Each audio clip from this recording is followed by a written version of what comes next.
ഇപ്പോൾ വാരാന്ത്യ ലോക വൃത്താന്തം കേൾക്കാം. പ്രൊഫസർ ജെ ജേക്കബ് അവതരിപ്പിക്കുന്നു. വാരാന്ത്യ ലോക വൃത്താന്തം.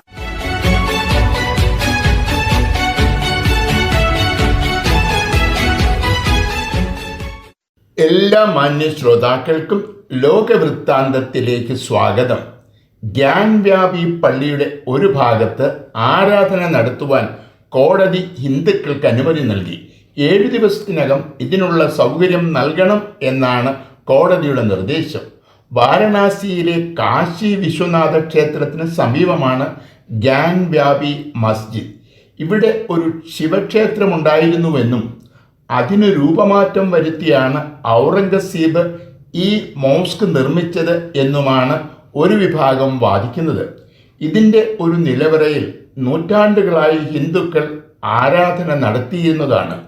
ബാബറി മസ്ജിദ് തകർക്കപ്പെട്ടതിനെ തുടർന്ന് മുലായം സിംഗ് യാദവ് ഈ നിലവറ പൂട്ടിയതുകൊണ്ടാണ് ആരാധന മുടങ്ങിപ്പോയത്.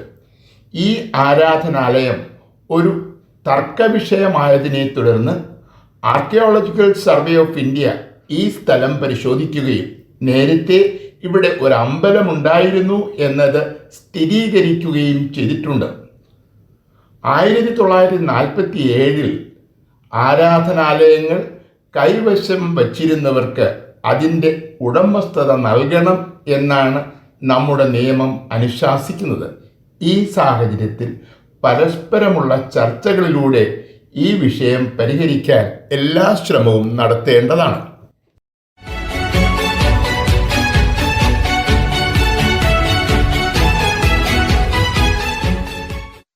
ഇന്ത്യ പാകിസ്ഥാൻ ബന്ധങ്ങൾ സാധാരണഗതിയിലാക്കണമെങ്കിൽ ആർട്ടിക്കിൾ 370 പുനഃസ്ഥാപിക്കണം എന്നാണ് പാകിസ്ഥാൻ മുൻ പ്രധാനമന്ത്രി നവാസ് ഷെരീഫ് ആവശ്യപ്പെട്ടത്. ഈ മാസം നടക്കുന്ന തിരഞ്ഞെടുപ്പിൻ്റെ പ്രകടന പത്രികയിലാണ് ഈ ആവശ്യം ഉന്നയിച്ചിരിക്കുന്നത്. ആർട്ടിക്കിൾ 370 ഇന്ത്യയുടെ പാർലമെൻറ്റ് പാസാക്കിയ ഒരു നിയമമാണ്. ഇത് ഭേദഗതി ചെയ്യാനോ ഭരണഘടനയിൽ നിന്നും നീക്കം ചെയ്യാനോ പാർലമെന്റിന് അധികാരമുണ്ട്. ഇത് പാകിസ്ഥാനിലെ ജനങ്ങളെ ഒരു തരത്തിലും ബാധിക്കുന്നില്ല. കാശ്മീരിലെ ജനങ്ങൾക്ക് ചില പ്രത്യേക അവകാശങ്ങൾ നൽകുന്നതിനു വേണ്ടിയാണ് ഈ വകുപ്പ് ഭരണഘടനയിൽ ഉൾപ്പെടുത്തിയത്. കാശ്മീർ ലയന സമയത്തുണ്ടായിരുന്ന സാഹചര്യങ്ങൾ പരിഗണിച്ചാണ് ഇങ്ങനെ ഒരു വകുപ്പ് ഭരണഘടനയിൽ ഉൾപ്പെടുത്തിയത്. ഈ ആർട്ടിക്കിൾ നീക്കം ചെയ്ത നടപടി ഭരണഘടനാ വിരുദ്ധമാണെന്ന് വാദിച്ച് നൽകിയ ഹർജികൾ സുപ്രീം കോടതി തള്ളി. തന്നെയുമല്ല, ഇതിൻ്റെ താൽക്കാലിക സ്വഭാവവും ഇത് ഭേദഗതി ചെയ്യാനുള്ള പാർലമെൻറ്റിൻ്റെ അധികാരവും ഈ വിധിയിൽ കൃത്യമായി ചൂണ്ടിക്കാട്ടിയിട്ടുണ്ട്.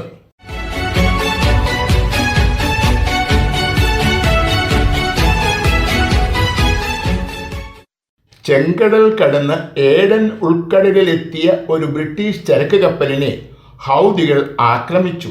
തങ്ങളുടെ താവളങ്ങളെ ബ്രിട്ടനും അമേരിക്കയും ചേർന്ന് ആക്രമിച്ചതിനുള്ള മറുപടിയും ഹമാസിനോടുള്ള ഐക്യദാർഢ്യവുമായിട്ടാണ് ഈ സൈനിക നടപടിയെ ഹൗദികൾ വിശേഷിപ്പിച്ചത്.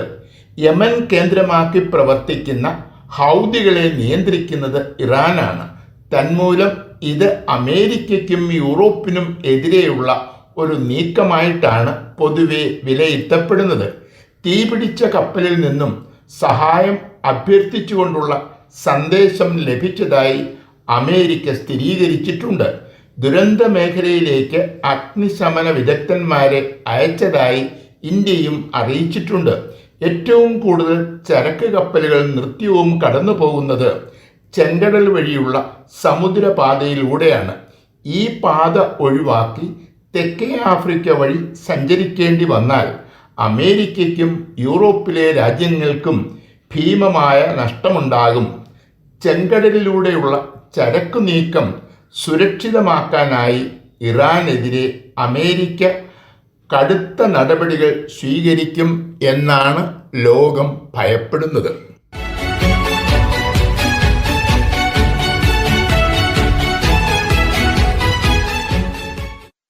ജോർദാനിലെ അമേരിക്കൻ സൈനിക താവളത്തിൽ മിസൈൽ ആക്രമണമുണ്ടായി. അമേരിക്കയുടെ 3 സൈനികർ കൊല്ലപ്പെടുകയും നിരവധി പേർക്ക് ഗുരുതരമായി പരിക്കുപറ്റുകയും ചെയ്തു. വിദൂര നിയന്ത്രിത ആളില്ലാ വിമാനമാണ് ആക്രമണം നടത്തിയത്. ഇറാന്റെ പിന്തുണയോടെ സിറിയയിലും ഇറാഖിലും പ്രവർത്തിക്കുന്ന തീവ്രവാദി സംഘടനകൾ ഈ ആക്രമണത്തിൻ്റെ ഉത്തരവാദിത്വം ഏറ്റെടുത്തിട്ടുണ്ട്. ഈ സാഹചര്യത്തിൽ ടാർഗറ്റ് ചെയ്യേണ്ടത് ആരെയാണ് എന്ന കാര്യത്തിൽ അമേരിക്ക ഒരു തീരുമാനത്തിൽ എത്തിയിട്ടില്ല. എന്നാൽ പ്രത്യാക്രമണം നടത്തുമെന്ന് ബൈഡൻ വ്യക്തമാക്കിയിട്ടുണ്ട്. വിദേശ രാജ്യങ്ങളിൽ അമേരിക്ക ഇടപെടുന്നതിനോടുള്ള എതിർപ്പ് അമേരിക്കയിലും വർദ്ധിക്കുകയാണ്. എന്നാൽ 3 അമേരിക്കക്കാരുടെ ജീവൻ അപഹരിച്ചവർക്കെതിരെ ഒരു നടപടിയും സ്വീകരിക്കാതിരുന്നാൽ അതും വിമർശിക്കപ്പെടും. തിരഞ്ഞെടുപ്പ് വർഷത്തിൽ അങ്ങനെ ഒരു വിമർശനം അനുവദിക്കാൻ സ്ഥാനാർത്ഥിയായ ജോ ബൈഡന് കഴിയില്ല. ഈ ആക്രമണം നടത്തിയവർ തന്നെ താൽക്കാലികമായി അമേരിക്കയ്ക്കെതിരെയുള്ള സൈനിക നടപടികൾ അവസാനിപ്പിക്കുന്നു എന്ന് അറിയിച്ചിട്ടുണ്ട്. നേരിട്ടുള്ള ഏറ്റുമുട്ടൽ ഒഴിവാക്കാനുള്ള ഒരു നീക്കമായിട്ടാണ് ഈ തീരുമാനത്തെ പലരും കാണുന്നത്.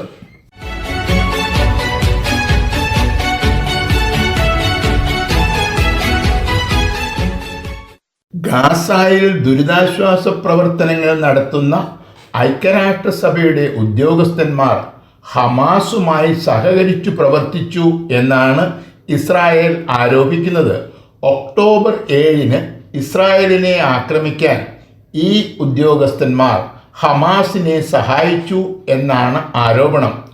ആളുകളെ തട്ടിക്കൊണ്ടുപോവുക, രഹസ്യവിവരങ്ങൾ ചോർത്തിക്കൊടുക്കുക, ആയുധങ്ങൾ ഒളിച്ചുകടത്തുക തുടങ്ങി ഒക്ടോബർ 7-ലെ ആക്രമണവുമായി ബന്ധപ്പെട്ട എല്ലാ പ്രവർത്തനങ്ങളിലും ഈ ഉദ്യോഗസ്ഥന്മാർ പങ്കെടുത്തു. തികഞ്ഞ നിഷ്പക്ഷതയോടെ ജീവകാരുണ്യ പ്രവർത്തനങ്ങൾ നടത്താനായി പാലസ്തീനിൽ നിന്നും തിരഞ്ഞെടുക്കപ്പെട്ട കരാർ തൊഴിലാളികൾക്കെതിരെയാണ് ഇസ്രായേലിൻ്റെ ആരോപണം. സംശയത്തിൻ്റെ നിഴലിലായ മുഴുവൻ ഉദ്യോഗസ്ഥരെയും പിരിച്ചുവിട്ടതായി സെക്രട്ടറി അറിയിച്ചിട്ടുണ്ട്. ഈ ആരോപണത്തെ തുടർന്ന് ജർമ്മനി, ബ്രിട്ടൻ തുടങ്ങിയ രാജ്യങ്ങൾ ഐക്യരാഷ്ട്രസഭയ്ക്ക് നൽകുന്ന സാമ്പത്തിക സഹായം നിർത്തിവച്ചിരിക്കുകയാണ്. ഇതുമൂലം ദുരിതാശ്വാസ പ്രവർത്തനങ്ങൾ ഏതാണ്ട് നിലച്ചിരിക്കുകയാണ്. ഗാസ നിവാസികളുടെ ജീവിതം നരകതുല്യം ആയിരിക്കുകയാണ്.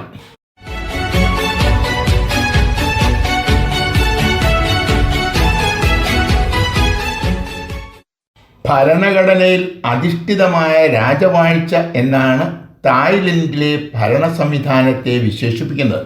എന്നാൽ രാജാവും സൈന്യവും പരസ്പരം സഹകരിച്ചു പ്രവർത്തിക്കുന്നതിനാൽ പാർലമെന്ററി ജനാധിപത്യം പലപ്പോഴും ഇവിടെ ദുർബലമാകുന്നു.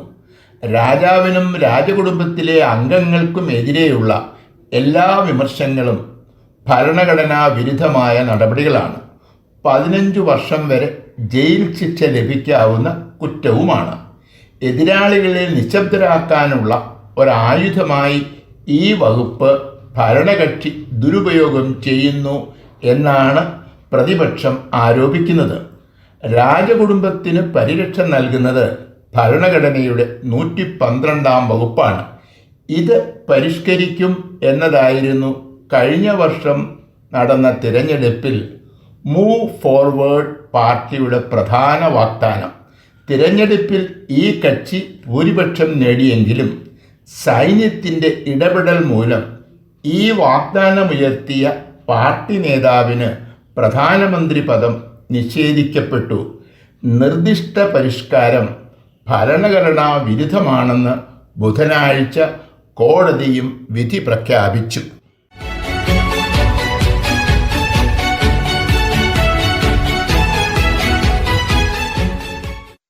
ഹംഗറിയുടെയും ഉക്രൈനിൻ്റെയും വിദേശകാര്യമന്ത്രിമാർ തമ്മിൽ തിങ്കളാഴ്ച ഉക്രൈനിൽ വെച്ച് ചർച്ചകൾ നടത്തി. ഹംഗറിയുടെ പ്രധാനമന്ത്രി വിക്ടർ ഓർബന്റെ ഉക്രൈൻ സന്ദർശനത്തിനുള്ള മുന്നൊരുക്കമായിട്ടാണ് വിദേശകാര്യമന്ത്രിമാരുടെ സമ്മേളനം നടന്നത്. യൂറോപ്യൻ യൂണിയൻ ഉക്രൈനിന് 50 ബില്യൺ യൂറോ സാമ്പത്തിക സഹായം നൽകാൻ തീരുമാനിച്ചിട്ടുണ്ട്. എന്നാൽ ഇത് അനുവദിക്കില്ല എന്ന് ഹംഗറി നേരത്തെ തന്നെ വ്യക്തമാക്കിയിട്ടുണ്ട്. യൂറോപ്യൻ യൂണിയന്റെ സമ്പത്ത് ഈ സംഘടനയിൽ അംഗമല്ലാത്ത ഒരു രാജ്യത്തിന് നൽകാൻ കഴിയില്ല എന്നാണ് പ്രധാനമന്ത്രി വിക്ടർ ഓർബന്റെ നിലപാട്. വിദേശകാര്യമന്ത്രിമാരുടെ ചർച്ചയിലൂടെ ഈ നിലപാടിൽ മാറ്റം വരും എന്നാണ് പ്രതീക്ഷിച്ചിരുന്നത്. എന്നാൽ പഴയ നിലപാടിൽ ഉറച്ചു നിൽക്കുന്നതായി ഹംഗറി അറിയിച്ചതിനെ തുടർന്ന് ചർച്ചകൾ പരാജയപ്പെട്ടു. നാറ്റോയിൽ ഉക്രൈനിന് അംഗത്വം നൽകുന്നതും ഹംഗറി അനുവദിക്കുന്നില്ല. റഷ്യയുടെ സുഹൃത്തായി അറിയപ്പെടുന്ന ഹംഗറിയുടെ നീക്കങ്ങളെ സംശയത്തോടെയാണ് മിക്ക യൂറോപ്യൻ രാജ്യങ്ങളും കാണുന്നത്. യൂറോപ്യൻ യൂണിയന്റെ താൽപ്പര്യങ്ങൾ അവഗണിച്ച് വിക്ടർ ഓർബൻ റഷ്യയെ പിന്തുണയ്ക്കുന്നു എന്നാണ് പലരും വിമർശിക്കുന്നത്.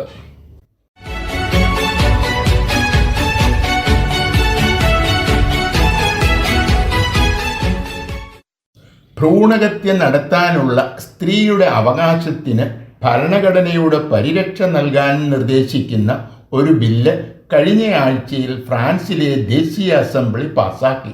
സെനറ്റ് കൂടി ഈ ബില്ല് പാസാക്കിയാൽ ഇത് ഫ്രാൻസിലെ നിയമമാകും. ഗർഭഛിദ്രം നിയന്ത്രിക്കുന്ന നിയമങ്ങൾ ഇല്ലാത്ത രാജ്യമായി ഫ്രാൻസ് മാറും.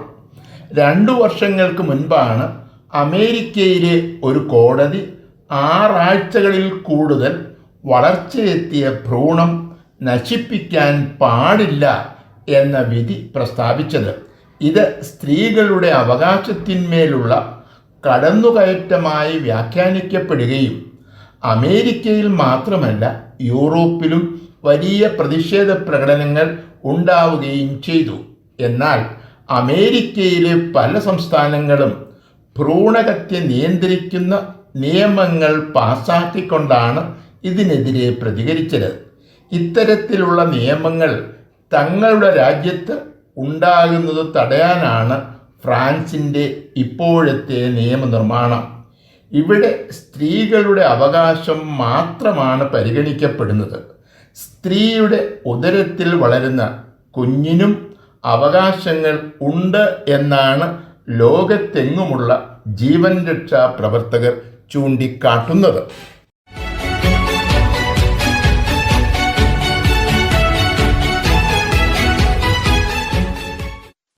ഒരു മാനനഷ്ട കേസിൽ അമേരിക്കയുടെ മുൻ പ്രസിഡന്റ് പരാതിക്കാരിക്ക് $8.33 കോടി നഷ്ടപരിഹാരം നൽകണമെന്ന് കോടതി വിധിച്ചു. പരാതിക്കാരി ആവശ്യപ്പെട്ടതിനേക്കാൾ വളരെ കൂടുതലാണ് നഷ്ടപരിഹാരമായി കോടതി നിശ്ചയിച്ച തുക.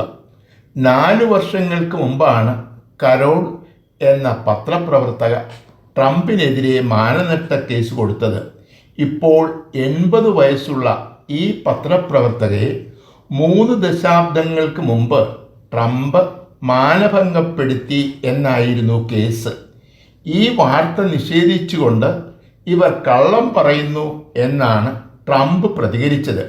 ട്രംപിൻ്റെ പ്രസ്താവന പത്രപ്രവർത്തക എന്ന നിലയിലുള്ള തൻ്റെ വിശ്വാസ്യതയെ തകർത്തു എന്നാണ് കാരോളിൻ്റെ ആരോപണം. ഈ വിധിക്കെതിരെ അപ്പീൽ നൽകാനാണ് ട്രംപിൻ്റെ തീരുമാനം. 77 വയസ്സുള്ള ട്രംപിനെതിരെ നിരവധി കേസുകളുണ്ട്. 2 സംസ്ഥാന സുപ്രീം കോടതികൾ തിരഞ്ഞെടുപ്പിൽ മത്സരിക്കുന്നതിൽ നിന്നും ഇദ്ദേഹത്തെ വിലക്കിയിട്ടുണ്ട്. കലാപത്തിന് ആഹ്വാനം നൽകി, നികുതി വെട്ടിച്ചു തുടങ്ങിയ കേസുകളുടെ വിചാരണ നടക്കുകയാണ്. ഇതൊന്നും തന്നെ പ്രൈമറികളിൽ വിജയിക്കുന്നതിന് ട്രംപിന് തടസ്സമാകുന്നില്ല.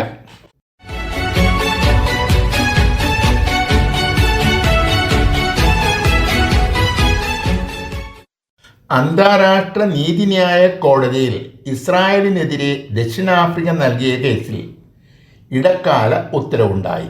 ഇസ്രായേൽ വംശഹത്യ നടത്തുന്നു എന്നായിരുന്നു പ്രധാന ആരോപണം.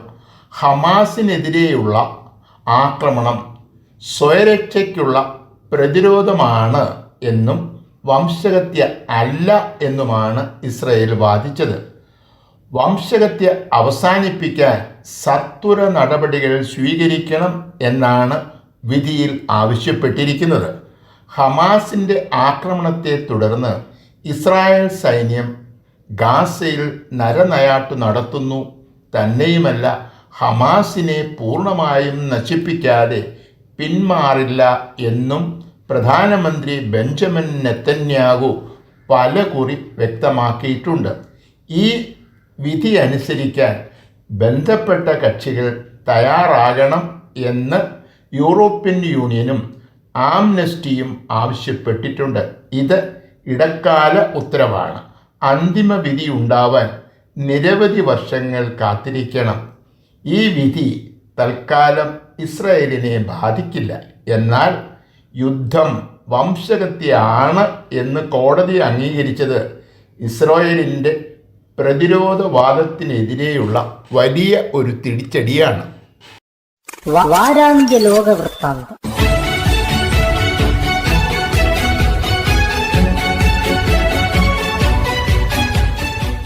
തയ്യാറാക്കി അവതരിപ്പിച്ചത് പ്രൊഫസർ ജെ ജേക്കബ്.